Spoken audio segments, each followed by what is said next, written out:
నమస్తే, welcome to our channel. నేను మెస్సిరి. మాజీ ప్రధానమంత్రి దేవగౌడ మనవడైన ప్రజ్వల్ గురించి అనేక వీడియోస్ అయితే బయటకు వస్తున్నాయి. సో దానికి సంబంధించి మనకి వివరించడానికి మనతో పాటు ఉన్నారు ప్రముఖ senior journalist, political analyst CS Rao గారు. నమస్కారం సార్. సార్, ఇప్పుడు చూస్తుంటే ప్రజ్వల్ బెంగళూరులో ఎవరైతే ఉన్నారో తన గురించి అనేకమైన వీడియోలు వస్తున్నాయి. లైంగికంగా వేధించిన వీడియోస్ తన గురించి చెప్పడం, తన ఇంట్లో పనిచేసే వ్యక్తులు తన గురించి చెప్పడం, ఆ వీడియోలు అయితే వైరల్ అవుతున్నాయి. సో ఇప్పుడు మరి ఎలా ఉండబోతుంది? దీనివల్ల మోదీ గారికి ఏమన్నా సమస్యల్లో పడే అవకాశం ఉన్నారు? ఇప్పుడు ఎన్నికల సమయంలో ఏ అంశమైనా సరే, చిన్న అంశమైనా పెద్దదిగా కనిపిస్తూ ఉంటుంది. ప్లస్ దాని ప్రభావం చాలా విపరీతంగా పడుతుంది. గతంలో ఇలాంటి సందర్భాలు ఇది లైంగిక వేధింపులకు సంబంధించినటువంటి కేసు, ప్లస్ ఆయన రాసలీల వీడియో బయటకు రావడం, ఇవన్నీ కూడా చూసాం. ఇది బీజేపీకి ఖచ్చితంగా నష్టం జరిగించేటువంటి అంశమే. గతంలో కూడా ప్రభుత్వాలు ఉప్పు రేటు పెరిగిందని పడిపోయిన సందర్భాలు ఉన్నాయి, ఉల్లిపాయల రేట్లు పెరిగినాయి అని చెప్పి పడిపోయినటువంటి సందర్భాలు ఉన్నాయి. చిన్న చిన్న ఇష్యూలకే ప్రభుత్వాలు పడిపోయినటువంటి సందర్భాలు ఉన్నాయి. కానీ ఇప్పుడు బయటపడినటువంటి ప్రజ్వల్ ఇష్యూ చిన్నది కాదు, ఇట్స్ మేజర్ ఇష్యూగా ఉంది. ఎందుకంటే ఇప్పుడు తాజాగా కర్ణాటక ప్రభుత్వం చెప్తున్న దాని ప్రకారం, కర్ణాటక ప్రభుత్వం ఇన్ఫర్మేషన్ ప్రకారం దాదాపు 3000 వీడియోలు ఉన్నాయంట. 3000 వీడియోలు ప్రజ్వలు కొంతమంది అమ్మాయిలతో ఉన్నటువంటి వీడియోలు, అశ్లీలమైనటువంటి వీడియోలు 3000 వరకు వీడియోలు ఉన్నాయి అని చెప్పి అవి ఇప్పుడు బయటకు వస్తున్నాయి. ప్లస్ సోషల్ మీడియాలో హల్చల్ చేస్తూ ఉన్నాయి. ప్లస్ వాటిని ప్రభుత్వం దాని మీద ఎంక్వైరీ చేస్తుంది. కర్ణాటక హోంమంత్రి కూడా పరమేశ్వర్ దాని మీద ఎంక్వైరీకి కూడా ఆదేశించారు, సిట్ ఏర్పాటు చేశారు. తర్వాత దాదాపు 1000 మంది యువతలతో ఉన్నాయంట. అవి 1000 వీడియోలు దాదాపు 3000 మంది యువతలతో ఉన్నాయని చెప్పి చెప్తున్నారు. మరి ఎన్ని సంవత్సరాల నుంచి చేస్తున్నాడో అని తెలియట్లా. 3000 మంది ప్లస్ 1000 వీడియోలు బయటకు వస్తున్నాయి అంటున్నారు. సో ఈ మొత్తం మీద వీడియోలు ఎన్నన్నా కానీ అది ఒక పెద్ద ఇష్యూగా తయారైంది. ఇష్యూగా తయారైనప్పుడు అతన్ని అరెస్ట్ చేసి ఇమీడియట్గా విచారించాలి. కానీ అతన్ని ఇప్పుడు జర్మనీ వెళ్ళిపోయాడు. జర్మనీ వెళ్ళిపోయాడంటే దాని అర్థం ఏంటి? ఎవరు పంపిస్తారు జర్మనీకి ఎలా వెళ్తాడు అసలు? ఆల్రెడీ ఇక్కడ ఆరోపణలు ఎదుర్కొంటున్నారు. కేసు ఫైల్ అయిపోయింది. కేసు ఫైల్ అయిన తర్వాత విచారణకు హాజరు కావాలి. విచారణకు ప్రయత్నిస్తున్నటువంటి క్రమంలో ఆయన విదేశాలకు వెళ్ళిపోయారంటే ఎవరు ప్రోత్సాహంతో వెళ్ళిపోయారు? ఖచ్చితంగా బీజేపీకి సంబంధించినటువంటి లీడర్ల యొక్క ప్రోత్సాహంతో వెళ్ళుంటారు, లేదంటే సాధ్యం కాదు. ప్లస్ కేంద్ర హోంశాఖ ఆధ్వర్యం, కేంద్ర హోంశాఖ కూడా దృష్టి పెడుతుంది కదా. సో ఇప్పుడు ఆల్రెడీ కర్ణాటక ప్రభుత్వం దాని మీద ఎంక్వైరీ వేసింది. ఎంక్వైరీ జరుగుతున్న సమయంలో ఈ ప్రజ్వల్ ఎంపీ ప్లస్ ఆయన జేడిఎస్ నేత. సో జేడిఎస్ నేతగా ఉన్న ఆయన కీలకం. ఇప్పుడు బీజేపీతో పొత్తు పెట్టుకున్నారు, పొత్తుతోటి ఎన్నికలకు వెళ్తున్నారు అక్కడ.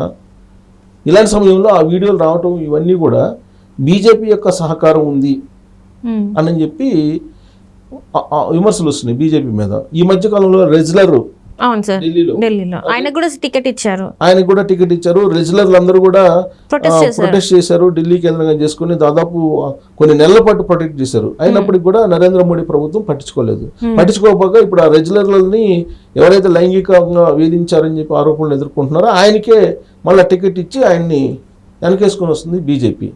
ఇప్పుడు ప్రజ్వల్ వచ్చింది. ప్రజ్వల్ విషయం ఇప్పుడు ఇంతవరకు చెప్పాలి. ఇప్పుడు ఆయన సస్పెండ్ చేయడం లేదా ఏదో ఒకటి చేయాలి కదా. అట్లీస్ట్ ఆయన మీద చర్యలు కూడా తీసుకోవట్లేదు. ఇప్పుడు ఆయన్ని జర్మనీ పంపించారు, జర్మనీలో ఉన్నాడు. ఇప్పుడు ఎలక్షన్స్ జరుగుతున్నాయి. ఎంపీ కంటెస్టెడ్ క్యాండిడేట్, ఎంపీ ఆయన. సో ఇప్పుడు జేడిఎస్ బీజేపీ రెండు అలయన్స్లో ఉన్నాయి. మరి జేడిఎస్ అన్న రెస్పాండ్ కావాలి, లేదంటే బీజేపీ అన్న రెస్పాన్స్ కావాలి. అది నిజమా కాదా అనే దాని మీద ఇప్పుడు సిట్ అయితే ఏర్పాటు చేసి సిట్ విచారణ అయితే జరుగుతుంది. సిట్ విచారణ జరుగుతున్నటువంటి సమయంలో ఆయన జర్మనీ వెళ్ళిపోయారంటే తప్పు చేసినట్టే కదా. దాని ప్రత్యేకంగా విచారణ అవసరం లేదుగా. ఎన్నికల సమయంలో అసలు జర్మనీ వెళ్ళాడంటే దాని అర్థం ఏంటి? కొన్ని వేల వీడియోలు బయటకు వస్తున్నాయి. కనీసం కొన్ని వేల మంది యువతులతోటి ఆయన లైంగికంగా అశ్లీలంగా ఉన్నటువంటి వీడియోలు, లైంగికంగా ఆయన ఉన్నటువంటి వీడియోస్ బయటకు వస్తున్నాయని చెప్పి తెలుస్తుంది. అంటే భారతదేశంలో అత్యంత పెద్ద సక్సెస్ స్కాండల్ అని చెప్పాలి దీన్ని. ఇప్పుడు ఆయన మాజీ ప్రధానమంత్రి దేవగౌడ మనవడు, ఆయన మామూలు వ్యక్తి కాదు. సో ఆయన అక్కడ ఇంట్లో పనిచేసేటువంటి వాళ్ళని, లేదా ఆయన పరిచయం ఉన్నటువంటి వాళ్ళని, లేదా ఆయన అసలు ట్రాప్లో చేశారు. కొంతమంది యువతల్ని ట్రాప్ చేసి ఆయన హోదాని ఉపయోగించుకొని ట్రాప్ చేసి ఆ విధంగా అశ్లీల వీడియోలు తీశారు, వీడియోలు చూపించి మళ్ళీ బ్లాక్మెయిల్ చేశాడని చెప్పేసి అంటున్నారు యువతుల్ని. ఇవన్నీ కూడా వస్తున్నాయి ఒకదానికి ఒకటి. ప్లస్ కంప్లైంట్ చేసే వాళ్ళ సంఖ్య కూడా పెరుగుతుంది. ఇప్పుడు బయటకు వచ్చి కంప్లైంట్ చేస్తున్నటువంటి వాళ్ళు, వాళ్ళ ఇంట్లో పనిచేసినటువంటి వాళ్ళతో పాటు ఎవరైతే బాధితులు ఉన్నారో ఆయన బారిన పడినటువంటి వాళ్ళందరూ వచ్చి కంప్లైంట్ చేస్తున్నారు. వాళ్ళ వయసు కూడా 45 దాకా ఉన్న వాళ్ళు కూడా ఉన్నారు, 45 years ఏజ్ వాళ్ళు కూడా ఉన్నారు. అంటే వయసు టీనేజ్ దగ్గర నుంచి 45 years ఏజ్ ఉన్న వాళ్ళ దగ్గర ఆయన రకరకాలుగా అశ్లీల దృశ్యాలని చూస్తూ అశ్లీలంగా వ్యవహరిస్తూ ఆయన సెక్స్ స్కాండల్స్కి పాల్పడ్డారు. వాళ్ళందరూ ఇప్పుడు బయటకు వచ్చి కంప్లైంట్ చేసినటువంటి పరిస్థితి. ఆ కంప్లైంట్లు ఎన్ని అవుతాయో తెలియదు, వీడియోలు అయితే మాత్రం కొన్ని వేలు బయటకు వచ్చినాయని చెప్పి చెప్తున్నారు. సో ఇలాంటి సందర్భంలో ఈ ఎన్నికల్లో పైగా ఇప్పుడు 3వ ఫేజ్ ఇప్పుడు బెంగళూరులో కర్ణాటకలో జరుగుతున్నటువంటి పోలింగ్ కూడా దగ్గరకు వచ్చింది, పోలింగ్ కూడా. సో ఇలాంటి సమయంలో అసలు రెస్పాండ్ కావాలి, ప్రధానమంత్రి నరేంద్ర మోడీ రెస్పాండ్ కావాలి. ఎందుకంటే ఆయన బీజేపీ అలయన్స్ ఉంది కాబట్టి, లేదా అట్లీస్ట్ బీజేపీ జాతీయ అధ్యక్షుడు ఆయనన్నా రెస్పాండ్ కావాలి, నడ్డా. ఆయన రెస్పాండ్ కాలేదు. అసలు దానికి సంబంధం లేదు ఈ కేసుకి అన్నట్టుగా వాళ్ళు ఉన్నారు. అసలు ఈ కేసు ఏందో మాకు సంబంధం లేదు అన్నట్టుగా ఉన్నారు. ఇంకొక వైపు ఏమో తెలంగాణ ముఖ్యమంత్రి రేవంత్ రెడ్డికి అయితే మాత్రం నోటీసులు పంపించారు, ఇది డీప్ ఫేక్ వీడియో ఏదో పెట్టారని చెప్పి. సో అంత డీప్ ఫేక్ వీడియో పెట్టారని చెప్పి ముఖ్యమంత్రి హోదాలో ఉన్నటువంటి రేవంత్ రెడ్డికి నోటీసులు పంపించినటువంటి కేంద్ర ప్రభుత్వం మరి సెక్స్ స్కాండల్లో పాల్గొన్నటువంటి కొన్ని యువతులతోటి, కొన్ని వేల మంది యువతులతోటి ఆయన శృంగార లీలలో చేసినటువంటి కూటమిలో ఉండేటువంటి ఆ అభ్యర్థి విషయంలో ఎందుకు అమ్ముకుంటుంది బీజేపీ? అసలు బీజేపీ నేరస్తులకు కుమ్ము కాస్తుందా అనేటువంటి అనుమానం వచ్చేలాగా ఈ మొత్తం సంఘటన కనిపిస్తూ ఉంది. సో ఇప్పుడు పైగా విదేశాలకు పంపించడం, అసలు బీజేపీ మీద ఒక అనుమానం ఉంది. విజయ్ మాల్యా దగ్గర నుంచి అందరూ వీళ్ళ హయాంలోనే దేశం విడిచి వెళ్ళిపోయారు. ఎందుకంటే అవినీతి చేసిన వాళ్ళందరినీ కూడా బీజేపీ కాపాడుతుంది. ఒకవేళ పక్క పార్టీలో ఉన్నా కూడా అవినీతి చేసి ఈ పార్టీలోకి వెళ్తే వాళ్ళ మీద ఉన్న మరకలన్నీ చెరిగిపోతాయని చెప్పేసి కూడా వార్తలు. ఇది చూస్తే అలానే అనిపిస్తుంది సార్. మరి ఇది కేసులో ఒకటి బ్యాంక్ ఇంటరప్ట్స్ ఎవరైతే ఉన్నారో వాళ్ళు, తర్వాత బ్యాంకులకి ఎగ్గొట్టి భారత సంపదను దోచుకున్నటువంటి ఉన్నారు కదా, లలిత్ మోడీ, లేదంటే విజయ్ మాల్యా, ఇంకొక ఆయన ఉన్నాడు నీరవ్ మోడీ, ఈ లలిత్ మోడీ, ఇలాంటి వాళ్ళు అందరూ దేశం విడిచిపెట్టి వెళ్ళిపోయారు. వాళ్ళని ఇంతవరకు తీసుకురాలా. పైగా వాళ్ళని తీసుకురాకపోగా ఇప్పుడు నేరస్తులను మళ్ళీ పంపించేస్తున్నారు విదేశాలకి.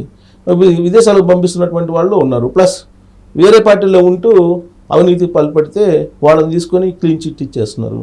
సో బీజేపీ పార్టీ పరిస్థితి, బీజేపీ యొక్క నైజం ఏంటి అనేది అర్థం కావట్లేదు.